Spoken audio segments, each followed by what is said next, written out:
الحمد لله الذي هدانا لنهتدي لولا أن هدانا الله، والصلاة والسلام على محمد رسول الله وعلى آله وأصحابه أجمعين. أما بعد، فأعوذ بالله من الشيطان الرجيم. بسم الله الرحمن الرحيم. واعتصموا بحبل الله جميعا ولا تفرقوا واذكروا نعمة الله عليكم إذ كنتم أعداء فألف بين قلوبكم فأصبحتم بنعمته إخوانا. وقال رسول الله صلى الله عليه وسلم: المسلم أخو المسلم. وقال في مقام آخر: المسلمون كجسد واحد، أو كما قال عليه الصلاة والسلام. کہ نفرت کی بات ہے نہ عداوت کی بات ہے، کہ نفرت کی بات ہے نہ عداوت کی بات ہے، میری زباں پہ صرف محبت کی بات ہے. اس دور انتشار میں آپس کی دشمنی، کہ اس دور انتشار میں آپس کی دشمنی، سوچو جو غور سے تو قیامت کی بات ہے. دیوار نفرتوں کی گراؤ تو بات ہے، کہ دیوار نفرتوں کی گراؤ تو بات ہے، انسان کا شعور جگاؤ تو بات ہے. ظلمت میں زندگی کی محبت کے نام پر، کہ ظلمت میں زندگی کی محبت کے نام پر تنزیل دو صفی کی جلاؤ تو بات ہے. شاہدان اسلام اور عزیز دوستو، میں آپ جیسے عظیم مرتبہ اشخاص کے روبرو اتحاد و یکجہتی کے عنوان پر لبخشائی کی ہمت کر رہا ہوں. یہ سب کچھ آپ حضرات کی کرم فرمائی اور محبت کا نتیجہ ہے، ورنہ کہاں میں اور کہاں یہ کہتے گل. آج مسلمانوں کے اندر نفرتوں اور عداوتوں کی خلیج اور آپسی تنازع کی ایک مہلک بیماری ہر مسلمان کے رگ رگ و ریشے میں سما چکی ہے. ہمارے اندر اختلافات، تنازعات، تشاجرات نے جنم لے لیا ہے، جس کی بنا پر مسلمان ذلت و رسوائی کے دلدل میں پھنسا ہوا ہے. مسلمانوں کی مختلف تنظیموں اور جماعتوں میں آپسی اتحاد و اتفاق باقی نہیں. کوئی اپنے آپ کو سنی کہتا ہے، کوئی اپنے آپ کو شیعہ کہتا ہے، کوئی اپنے آپ کو بریلوی کہتا ہے، کوئی اپنے آپ کو دیوبندی کہتا ہے، تو کوئی اپنے آپ کو مودودی کہتا ہے. مسلمانوں کی مختلف تنظیموں نے آپسی اتحاد و اتفاق کو باقی نہیں رکھا. ایسا کیوں ہو رہا ہے؟ اس کی وجہ کیا ہے؟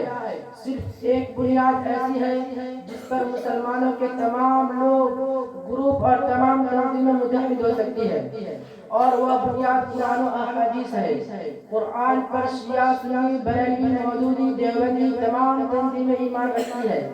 قرآن کی فریاد و للکار سننے کے لیے تمام جماعتیں ایک پلیٹ فارم پر آ سکتی ہے، سب متحد ہو سکتے ہیں. برادران ملت، نفرتوں اور عداوتوں کی خلیج کو دور کیا جا سکتا ہے، تشاجراتوں اور عداوت کی دیوار کو منہدم کیا جا سکتا ہے. شرط یہ ہے کہ ہمارے پاس قرآن کی للکار سننے والے کان ہوں.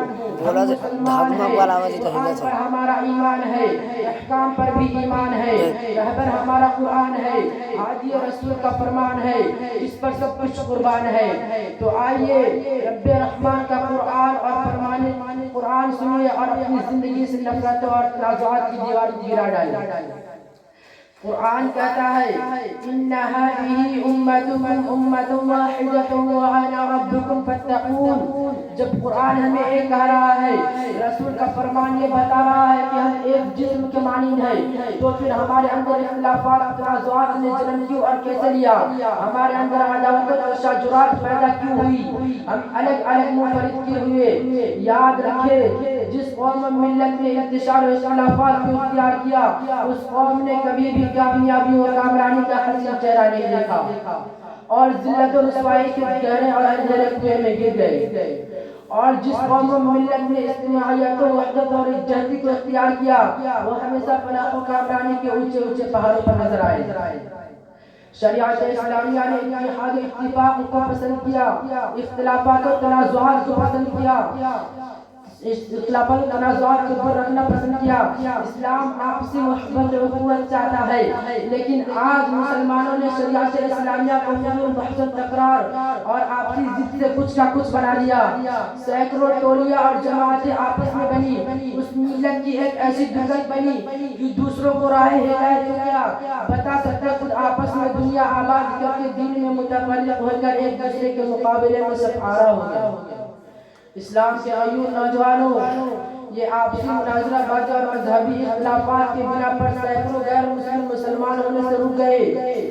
ڈاکٹر امبیڈکر جو ہریجن اور ہندو پسماندہ داتا کا سب سے مقبول رہنما تھے، ہندوستان کی پوری ہریجن آبادی کا ساتھ اسلام قبول کرنے کے خواہش مند تھے۔ گاندھی جی کو جب پتا چلا تو انہوں نے ڈاکٹر امبیڈکر سے پوچھا کہ تم کون سا اسلام قبول کرنا چاہتے ہو، شیعہ مسلمان ہونا چاہتے ہو یا سنی مسلمان؟ اگر شیعہ مسلمان ہونا چاہتے ہو تو اس میں بھی بہت سارے فرقے ہیں، اس فرقہ کا اسلام قبول کرو گے، اور اگر سنی ہونا چاہتے ہو تو اس میں بھی بہت سارے فرقے ہیں، کوئی وہابی ہے، کوئی مودودی ہے، کوئی بریلوی ہے، کوئی دیوبندی ہے، اور ان سب میں آپس میں ایسی نفرت ہے کہ ایک دوسرے کو داخل اسلام ہی نہیں مانتے۔ ڈاکٹر امبیڈکر نے اس گفتگو کے بعد اپنا ارادہ تبدیل کر دیا اور کہا کہ میں سمجھتا تھا کہ اسلام میں ذات پات نہیں ہوتی، اس لیے میں اس مذہب کو پسند کرتا تھا۔ یہ وہ عبرت کی داستان ہے جس کی سیاہی ابھی تک تاریخ کے صفحات سے خشک بھی نہیں ہوئی، کہ اے لا الہ کے وارث باقی نہیں ہے تجھ میں، کہ اے لا الہ کے وارث باقی نہیں ہے تجھ میں، گفتار دل برانہ کردار قاہرانہ، کہ تیری نگاہ سے دل سینوں میں کانپتے تھے، کہ تیری نگاہ سے دل سینوں میں کانپتے تھے، کھویا گیا ہے تیرا جذبہ قلندرانہ۔ درمندان اسلام، یہ سب کچھ ہماری اختلافات و تنازعات کی وجہ سے ہو رہا ہے۔ ابھی وقت ہے تفرقہ بازی اور مناظرہ بازی کو ترک کر دو اور ایک پلیٹ فارم پر آ جاؤ۔ آج جو بھی ظلم و ستم کے پہاڑ مسلمانوں کو برداشت کرنے پر رہے ہیں وہ آپسی فوٹ اور نفاق کی بنا پر ہو رہا ہے، جو قابل مذمت ہے۔ قرآن للکار کہتا ہے وَاعْتَصِمُوا بِحَبْلِ اللَّهِ جَمِيعًا وَلَا تَفَرَّقُوا، تمام لوگ اللہ کی رسی کی مضبوطی کے ساتھ پکڑ لو اور تفرقہ بازی مت کرو۔ قرآن و احادیث کی فرمائش وحدت و اتفاق ہے، اللہ اور رسول کی خواہش تنازعات و عداوت کو دور کرنا اسلام و شریعت کی پسند محبت و اخوت ہے۔ کہ کسی شاعر نے کیا خوب کہا ہے کہ ایک ہو جائے تو بن سکتے ہیں خورشید مبین، کہ ایک ہو جائے تو بن سکتے ہیں خورشید مبین، ورنہ ان بکھرے ہوئے تاروں سے کیا بات بنے۔ شاہدان ملت رسول اللہ صلی اللہ علیہ وسلم کے فرمان پر غور کرو، ارشاد فرماتا ہے المؤمن للمؤمن کالبنیان یشد بعضہ بعضا، ایک مومن دوسرے مومن کے لیے ایسا ہے جیسے کہ ستون کو ایک دوسرے سے باندھا گیا ہو۔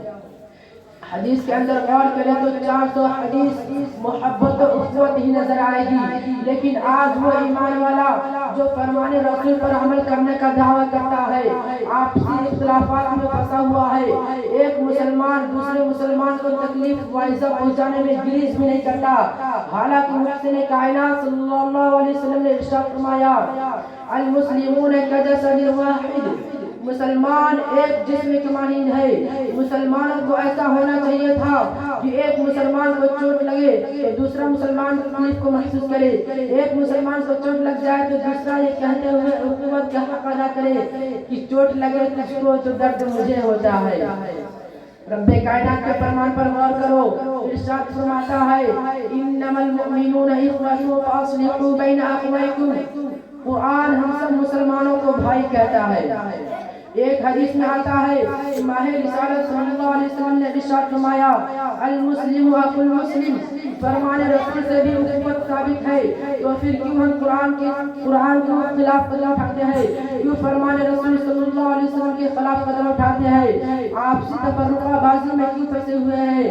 برادران اسلام، ہم مسلمان آپس میں بھائی بھائی ہے، ہم شیعہ بعد میں ہے سب سے پہلے مسلمان، ہم بریلوی بعد میں ہے سب سے پہلے مسلمان، ہم مودودی بعد میں ہے سب سے پہلے مسلمان، ہم دیوبندی بعد میں ہے سب سے پہلے مسلمان، ہم سب قرآن و حدیث کی آواز پر لبیک کہتے ہیں اور اس پر ایمان رکھتے ہیں۔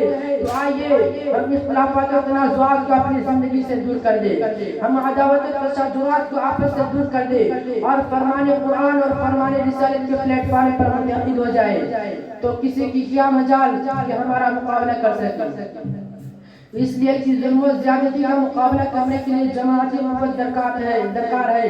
ہمیں آپسی خود اور آپسی حسد و کینہ اور غض نفرت کو دور ہی سے سلام کرنی چاہیے۔